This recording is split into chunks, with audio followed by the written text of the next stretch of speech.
दार्जिलिंग की पहाड़ियों में रात किसी काले रेशम की चादर की तरह उतरती है।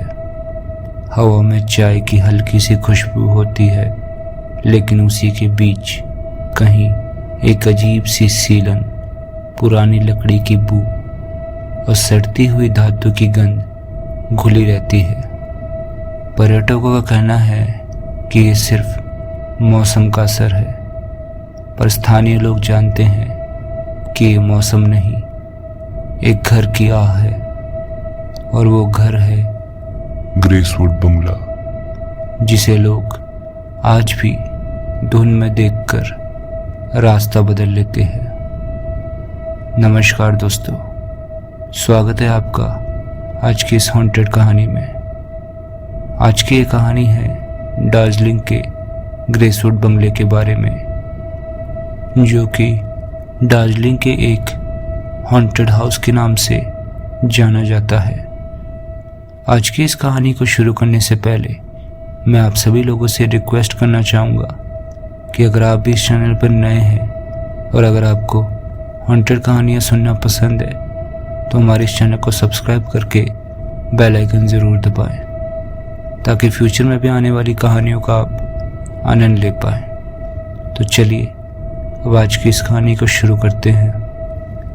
दिल्ली से आए 3 दोस्त, राघव, तुषार और मीरा। उन तीनों ने एक YouTube चैनल बनाया था जहां वे असली भूतः जगहों की खोज करते थे। इस बार उन्होंने लक्ष्य चुना दार्जिलिंग का ग्रेसवुड बंगला, जिसकी कहानियां उन्होंने इंटरनेट और स्थानीय लोगों से सुनी हुई थी। सभी लोगों ने उन्हें मना किया था।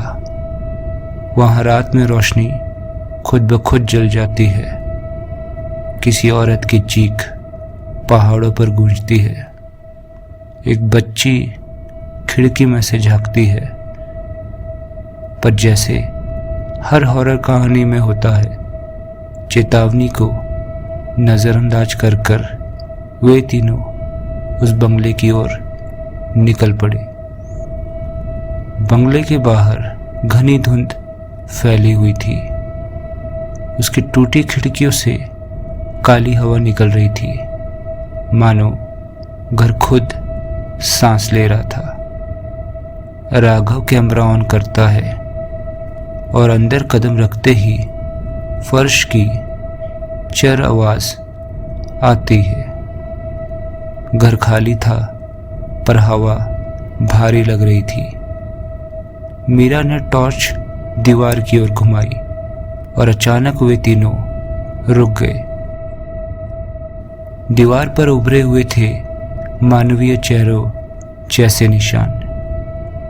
टॉर्च हटाओ तो गायब, टॉर्च डालो तो उभर आते। तुषार बुदबुदाया, ये पेंट की वजह से होगा। पर तभी चेहरे की आंखें हल्का सा हिलने लगी। तभी राघव चीख पड़ा, भागो।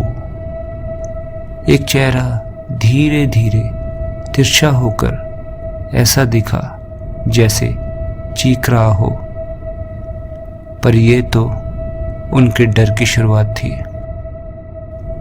बंगले के दूसरे कमरे में पुराने खिलौनों की एक टोकरी पड़ी हुई थी। मीरा ने हाथ बढ़ाकर एक लकड़ी की गुड़िया उठा ली। गुड़िया के चेहरे पर 2 बड़े बड़े काले धब्बे थे, जैसे किसी ने आंखें जला दी हो। मीरा हंसकर बोली, ये तो काफी क्रीपी है। और उसी वक्त कहीं पास से खिलखिलाने की आवाज आई। उस आवाज को सुनते ही सभी लोग सहम गए और फिर से आवाज आई, एक छोटी बच्ची की, बहुत स्पष्ट और बहुत पास से। राघव ने कैमरा घुमाया। फर्श पर एक छोटी सी लाल गेंद खुद ही खुद लुढ़कती हुई उनके पास आई और मीरा के पैरों से टकरा गई। तभी कमरे के कोने में अंधेरे के बीच खिड़की के पास एक छोटा सा कद नजर आया। एक बच्ची सफेद गंदी फ्रॉक में और उसकी आंखें काली, बिल्कुल काली। मीरा ने ये देखते ही चीख मार दी और वो आकृति उसी ध्वनि के साथ धुन की तरह गायब हो गई। डर के बावजूद वे आगे बढ़ने का निर्णय लेते हैं। वे एक बड़े हॉल में पहुंचे जहां एक पुरानी डायरी पड़ी हुई थी। डायरी पढ़ते पढ़ते उन्हें सच्चाई पता चली। ग्रेसवुड बंगला कभी चाय बागान की एक ब्रिटिश मालकिन एलिस ग्रेस का घर था। एलिस बेहद सख्त और क्रूर थी। उसकी नौकरानी अमीना और उसकी छोटी बेटी इस घर में रहती थी। एक रात आग लग गई और कहते हैं एलिस ने बाहर निकलने के लिए कमरे बंद कर दिए, जिससे अमीना और उसकी बच्ची जिंदा जल गई। उसके बाद से एक औरत और उसकी चीख और साथ ही साथ बच्ची की परछाई कभी इस घर से वापस न जा सकी। अभी वो ये सब पढ़ ही रहे थे कि उसी वक्त ऊपर की मंजिल से किसी महिला की तेज चीख गूंजी, इतनी भयानक, इतनी इंसानों जैसी कि वे तीनों वहीं जम गए। छत पर किसी के नंगे पैर दौड़ने की आवाज आने लगी। तक तक तक, जैसे कोई बेहद गुस्से में दौड़ रहा हो। और फिर अचानक ऊपर से एक परछाई झूलते हुए नीचे आई। एक औरत और उसका शरीर, लंबे बाल, जले हुए कपड़े और उसका चेहरा आधा पिघला हुआ। वो चीखते हुए हवा में लटका हुआ था और फिर धम से जमीन पर गिर गया। लेकिन जमीन को छूते ही धुंध बनकर गायब हो गया। तीनों अंधाधुंध वहां से भागने लगे। वे मुख्य दरवाजे तक पहुंचे, लेकिन बंगला बाहर से बंद था। तभी वह बच्ची फिर से दिखी, इस बार बिल्कुल पास। वो मीरा की तरफ इशारा करते हुए बोली, माँ तुम्हें ढूंढ रही है। और मीरा के पीछे से एक जलती हुई हथेली ने उसका कंधा पकड़ लिया। तुषार और राघव ने मीरा को खींचकर छुड़ाने की कोशिश की, पर ऐसा लगा कि कोई असली इंसान पकड़े हुए है। मीरा चीख रही थी, पर उसकी आवाज धीरे धीरे किसी औरत की आवाज में बदलने लगी। तुम्हें जाने नहीं दूंगी। राघव ने पूरी ताकत से मीरा को खींचा और तीनों किसी तरह खिड़की तोड़कर बाहर कूद गए। बाहर आते ही बंगला एकदम शांत हो गया, जैसे कुछ हुआ ही नहीं।